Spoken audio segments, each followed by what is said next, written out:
Hello everyone, this is part 3 of the informational Daytona 24 videos to help everyone get on top of things. This is just to help you out in the race. There's a few things you can do in regards to the car, which will help you manage everything you need. The first one is the crew chief feature. I don't have access to it because obviously I'm driving on my own, but when you are spectating someone racing, you don't have to click the spot video.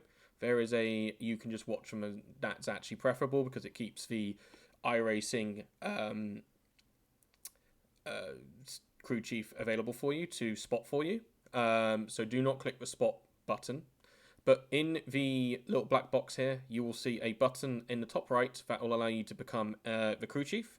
This will allow you to do things which the driver is not able to do. So that will be things like changing fuel levels, editing wing angles and such. And the main advantage of this is for the GT3 team. There are pit stop adjustments you can make. So when it starts to rain heavily, you can put the wing up to full. And it would be advisable for you to do so you can have a much better experience in the rain. You'll have a lot more downforce, and that should help make things a bit easier. LMP2 and GTP, unfortunately, will not have access to that.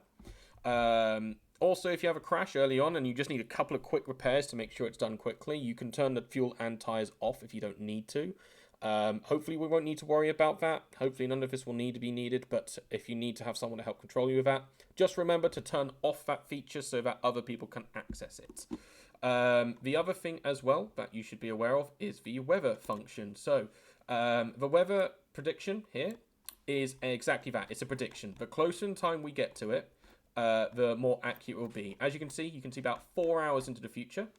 And if you want to, you can have a little radar pop up, which you can move around using Alt-K.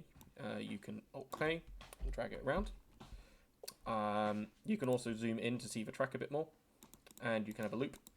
As I said, the further out you go, the less accurate it gets. We have had situations where rain is a 90% chance to occur, and it has not happened. I will say the radar is almost 100% accurate. I've never seen it be wrong.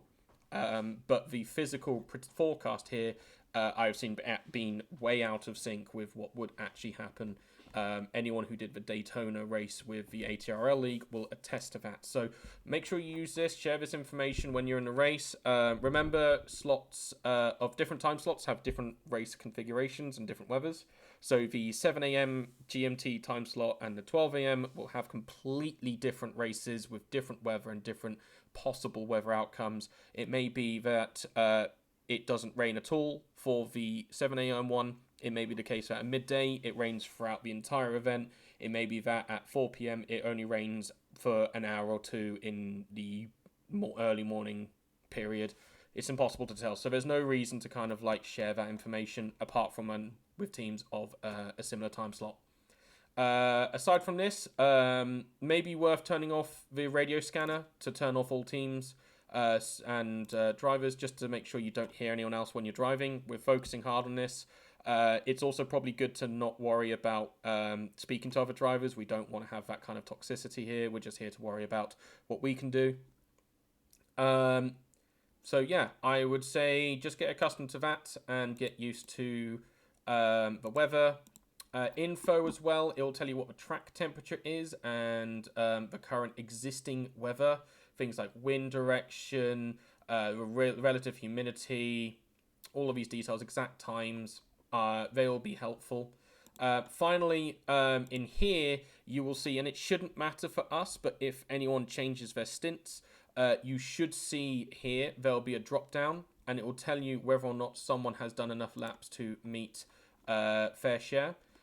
It will have you in green if you have done enough. It will have you in red if you haven't. And yellow is predicted that you will do enough laps if you do the race. So just focus on what you can do.